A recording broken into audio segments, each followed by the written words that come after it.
بسم اللہ الرحمن الرحیم الحمدللہ نحمده ونصلی علی رسوله الکریم اما بعد رب اشرح لی صدری ویسر لی امری واحلل عقدۃ من لسانی یفقهوا قولی۔ ہم سیرت النبی صلی اللہ علیہ وسلم اور تاریخ اسلام کے اسباق پڑھ رہے ہیں اور ہمارے آج کے سبق کا عنوان ہے ختم نبوت۔ اپنا یہ سبق شروع کرنے سے پہلے اپنی عادت و معمول کے مطابق ہم گزشتہ سبق کی دہرائی کریں گے کہ پچھلے سبق کے اندر ہم نے کیا پڑھا تھا۔ تو پچھلے سبق کا ہمارا عنوان تھا سیرت النبی صلی اللہ علیہ وسلم کی روشنی میں غیر مسلموں سے تعلقات۔ ہمارا یہ حصہ سوم تھا، یعنی اس سے پچھلے 2 حصے مکمل کر چکے تھے اور یہ تیسرا حصہ تھا۔ اپنے اس تیسرے کے اندر ہم نے پڑھا کہ نبی کریم صلی اللہ علیہ وسلم کی رحمت للعالمین کی حیثیت سے کچھ کی گئی کاروائیاں، کچھ اٹھائے گئے عملی اقدامات۔ پھر ہم نے اس میں غیر مسلموں سے کچھ تعلقات کی مثالیں دی جن کا تعلق سیرت النبی صلی اللہ علیہ وسلم یا عہد رسالت سے تھا۔ ان واقعات میں ہم نے پڑھا کہ اسماء بنت ابو بکر رضی اللہ تعالیٰ عنہ کا اپنی والدہ کے ساتھ حسن سلوک کرنا اور حضور علیہ السلام کی اجازت سے ان کا حسن سلوک کرنا، پھر بدر کے قیدیوں کے ساتھ ہونے والا حسن سلوک، اسی طریقے سے نبی کریم صلی اللہ علیہ وسلم کا ایک یہودی کو دعا دینے کا معاملہ اور ایک یہودی کی عیادت کے لیے جانا، اور اسی طریقے سے غیر مسلموں سے مختلف قسم کے معاہدات وغیرہ کرنا، ان سے تحائف دینا اور ان کے تحائف وغیرہ لینا۔ یہ سارے کے سارے عنوانات ہم نے سیرت النبی کی روشنی میں غیر مسلموں سے تعلقات کے سبق کے اندر پڑھے۔ تو یہ تو ہمارا پچھلا سبق تھا۔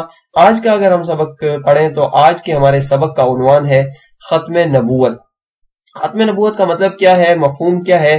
مطلب یہ ہے کہ قرآن و سنت کے قطعی نصوص سے ثابت ہے کہ نبوت اور رسالت کا جو سلسلہ چلا آ رہا تھا، جو حضرت آدم علیہ السلام سے شروع ہوا تھا، وہ حضرت محمد مصطفیٰ صلی اللہ علیہ وسلم پر مکمل کر دیا گیا، ختم کر دیا گیا ہے۔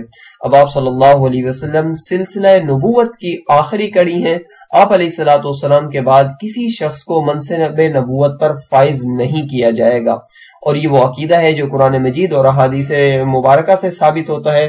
اگر یہاں پر ہم قرآن مجید میں حکم ربانی کا مطالعہ کریں تو قرآن مجید کی سورۃ الاحزاب کی آیت نمبر 40 میں اللہ تعالیٰ فرماتے ہیں، اعوذ باللہ من الشیطان الرجیم، بسم اللہ الرحمن الرحیم، ما کان محمد ابا احد من رجالکم ولکن رسول اللہ وخاتم النبیین۔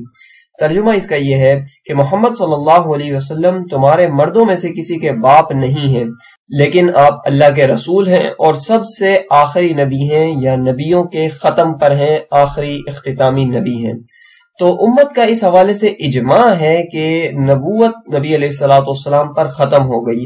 ختم نبوت کا عقیدہ وہ عقیدہ ہے جس پر تمام امت کا اجماع ہے۔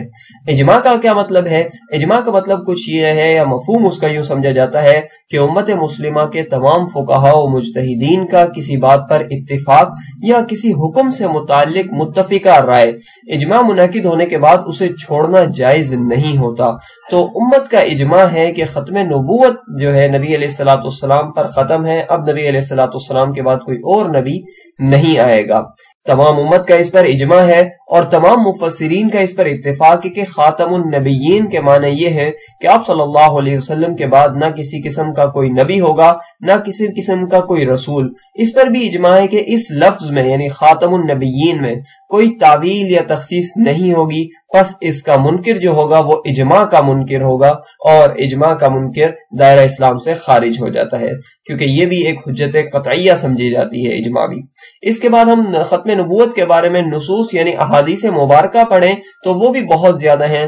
آپ صلی اللہ علیہ وسلم نے متواتر احادیث میں اپنے خاتم النبیین ہونے کا، آخری نبی ہونے کا اعلان فرمایا، اور ختم نبوت کی ایسی تشریح بھی فرما دی کہ اس کے بعد آپ صلی اللہ علیہ وسلم کے آخری نبی ہونے میں کسی قسم کا شک، شبہ اور تعویل کی گنجائش وغیرہ باقی نہیں رہتی۔ قرآن مجید کو اگر ہم قرات کریں اور اسی طریقے سے اگر احادیث مبارکہ کا مطالعہ کریں تو ہمیں پتہ چلتا ہے کہ عقیدہ ختم نبوت قرآن مجید کی 100 آیات سے ثابت ہے، اور 210 احادیث مبارکہ میں وضاحت سے بیان کیا گیا ہے کہ نبی کریم صلی اللہ علیہ وسلم ہی آخری نبی ہیں۔ یہاں پر اختصار کے پیش نظر مختصر کرتے ہوئے بات کو ہم چند احادیث کو 12-13 احادیث کو ذکر کریں گے، جس میں نبی علیہ السلام نے اپنے خاتم النبیین آخری نبی ہونے کا فرمایا ہے۔ آپ صلی اللہ علیہ وسلم نے حضرت علی رضی اللہ تعالیٰ عنہ سے فرمایا، تم مجھ سے وہی نسبت رکھتے ہو جو ہارون کو موسیٰ علیہ السلام سے تھی، مگر میرے بعد کوئی نبی نہیں ہے۔ اور مسلم کی ایک روایت ہے کہ میرے بعد نبوت نہیں ہے، میرے بعد نبوت ختم ہے۔ تو اس روایت سے بھی یہی پتہ چلتا ہے کہ نبی کریم صلی اللہ علیہ وسلم آخری نبی ہیں۔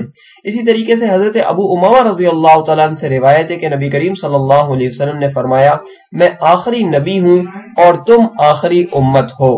اسی طریقے سے حضرت جبیر بن مطعم رضی اللہ تعالیٰ عنہ سے روایت ہے کہ میں نے نبی کریم صلی اللہ علیہ وسلم کو یہ فرماتے ہوئے سنا کہ میرے چند نام ہیں، میں محمد ہوں، میں احمد ہوں، میں ماہی یعنی مٹانے والا ہوں، کہ میرے ذریعے اللہ تعالیٰ کفر کو مٹائیں گے، اور میں حاشر یعنی جمع کرنے والا ہوں کہ لوگ میرے قدموں پر اٹھائے جائیں گے، اور میں عاقب یعنی سب کے بعد آنے والا ہوں کہ میرے بعد کوئی نبی نہیں ہوگا۔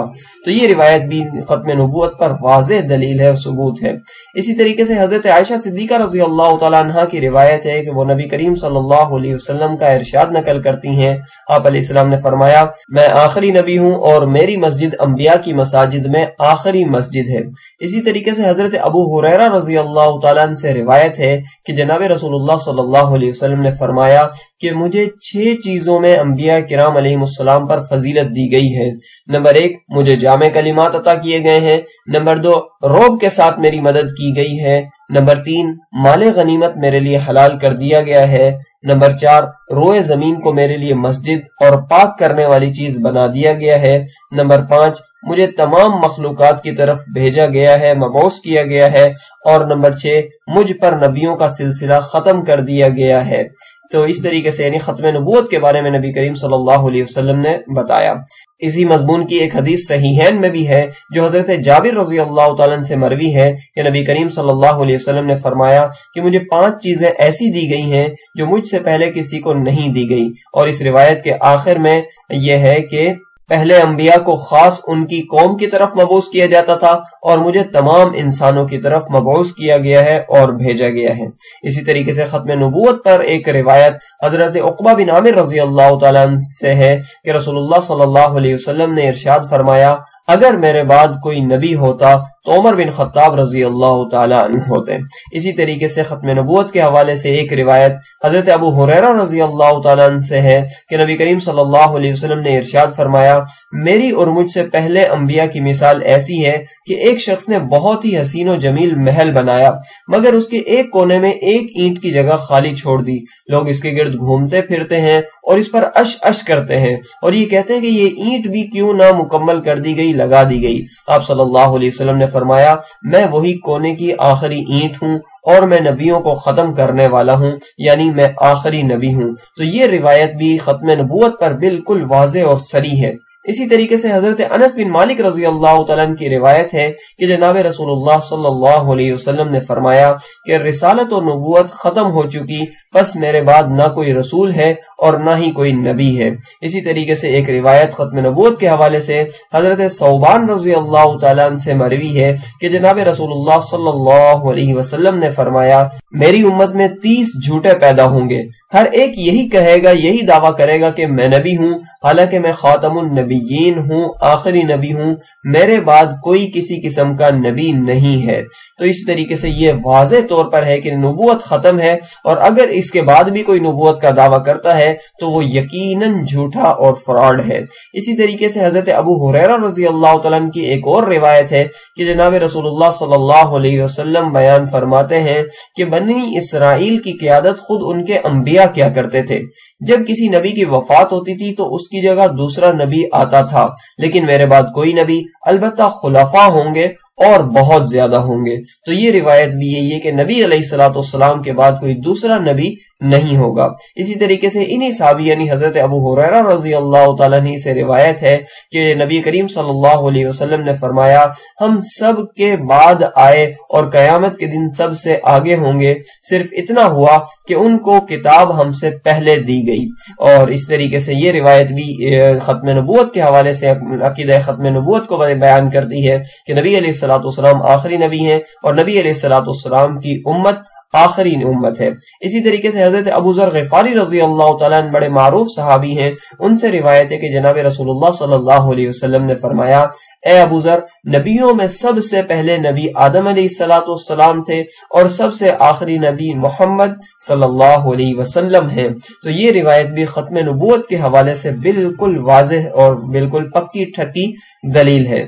تو یہ تمام روایت جو تھی وہ عقیدہ ختم نبوت کے بارے میں تھی، جس میں اللہ تعالیٰ کے نبی صلی اللہ علیہ وسلم نے اپنا آخری نبی ہونا بیان فرمایا۔ عقیدہ ختم نبوت تمام امت کا متفقہ عقیدہ ہے، قرآن مجید، احادیث مبارکہ اور اجماع امت سے یہ عقیدہ ثابت ہے۔ منکرین ختم نبوت کا سلسلہ خود جناب رسالت مآب صلی اللہ علیہ وسلم کے دور اقدس سے ہی شروع ہو گیا تھا، اور آپ صلی اللہ علیہ وسلم اور پھر صحابہ کرام نے منکرین ختم نبوت سے جہاد کیا، اور امت کے تمام طبقات نے ہر سطح پر عقیدہ ختم نبوت کا دفاع کیا۔ 7 ستمبر کا دن وہ عظیم دن ہے جس میں تمام مسلمانوں کے لیے انتہائی خوشی کا ایک باعث ہوا تھا، اور وہ یہ کہ اس دن منکرین ختم نبوت یعنی قادیانیوں کو پاکستان کی قومی اسمبلی میں بالاتفاق غیر مسلم اقلیت قرار دے کر عقیدہ ختم نبوت کو آئینی اور دستوری تحفظ دیا گیا تھا۔ تمام مکاتب فکر کے علماء اکرام نے اس تحریک میں اپنا بھرپور کردار ادا کیا تھا۔ اللہ تعالیٰ سے دعا ہے کہ اللہ تعالیٰ تمام مسلمانوں کو ان کاوشوں کو قبول فرمائے، اور کل قیامت والے دن اللہ تعالیٰ آپ صلی اللہ علیہ وسلم کی شفاعت کے حصول کا ذریعہ بنائے۔ اللہ تعالیٰ تمام مسلمانوں کو حضرت صلی اللہ علیہ وسلم کے دامن سے وابستہ رہنے کی توفیق عطا فرمائے۔ جزاکم اللہ خیرہ۔ تو یہاں جا کر الحمدللہ ہمارا سبق مکمل ہو جاتا ہے۔ سبق کے معمول کے مطابق اپنا خلاصہ پڑھیں گے ہم۔ آج کے سبق کا عنوان تھا ختم نبوت۔ اس سبق کے اندر ہم نے پڑھا کہ حضرت محمد مصطفیٰ صلی اللہ علیہ وسلم اللہ تعالیٰ کے آخری نبی ہیں۔ پھر ختم نبوت کے بارے میں ہم نے کچھ قرآنی آیات پڑھی، ختم نبوت کے حوالے سے اجماع امت ہوا ہے، اس اجماع کے بارے میں پڑھا۔ پھر 210 میں سے 13 روایات یعنی احادیث مبارکہ کا ہم نے تذکرہ کیا۔ پھر منکرین ختم نبوت سے عہد رسالت سے لے کر آج تک جو جہاد ہوا اس کے بارے میں بہت مختصر سا ہم نے تبصرہ پڑھا۔ یوں یہاں جا کر الحمدللہ ہمارا یہ درس اور درس کا خلاصہ مکمل ہو جاتا ہے۔ اگلے کسی درس تک کے لیے اجازت دیجیے۔ جزاکم اللہ خیرہ۔ سبحانک اللہم وبحمدک، ونشہد ان لا الہ الا اللہ وحدہ لا شریک لہ، واشہد ان محمدا عبدہ ورسولہ۔ السلام علیکم ورحمۃ اللہ وبرکاتہ۔